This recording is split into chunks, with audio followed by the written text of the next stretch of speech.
নমস্কার। জানা নেই ওসব, কি নাম? জানা নেই ওইসব, বাড়ি কোথায়? জানা নেই। এখানে কিভাবে আসলে? কোনো রকমে আসলাম, আগে কি কাজ করতে? কাজ জোগাড় করিয়া চলি। আপনার জীবনের এই অঘটন ঘটলো কিভাবে? কি অঘটন তোমার জানা আছে? আপনার জীবনে কি হলো যে আপনি রাস্তায় চলে আসলেন? বলছি আপনার কি কিছু জানা আছে? আমার জানা নেই। জানার ইচ্ছে ওনার মধ্যে একদমই নেই, তবে এই ইচ্ছের পিছনে নেশা কি জড়িয়ে আছে? নেশা করেন কি?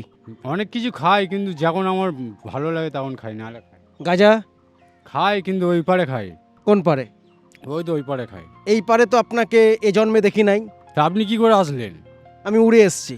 আমরা হেঁটে হেঁটে এসেছি। কোথা থেকে এসেছো? কোনো সাইড থেকে এসেছি। কোন সাইড থেকে? এই তো ডান দিক দিয়ে। ডান দিকের কোথায়? আপনারটা বলুন। আমারটা বাম দিকে। ও, বাড়ি কোথায়? বাড়ির ঠিকানা নেই এখন। আগে কি ছিল? আগে কিছু ছিল না। নেশার জন্য কি বাড়ি ঘর ছেড়েছো? আর যাই না।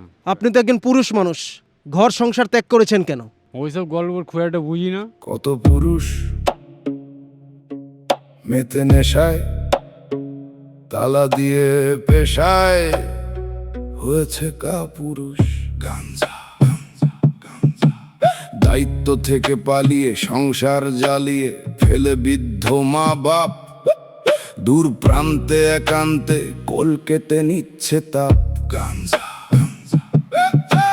কেউ ফেলে রেখে দুধের শিশু, ধর্মের ছত্র ছাওয়ায় করছে হিসু।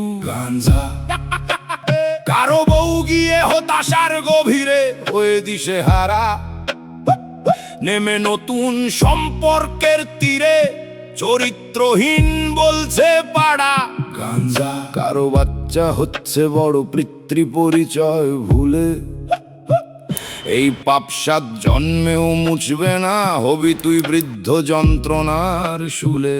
গাঞ্জা কতকাল বাঁচবি পালিয়ে, আদৌ কি শান্তি পাচ্ছিস পচা পাতা জ্বালিয়ে।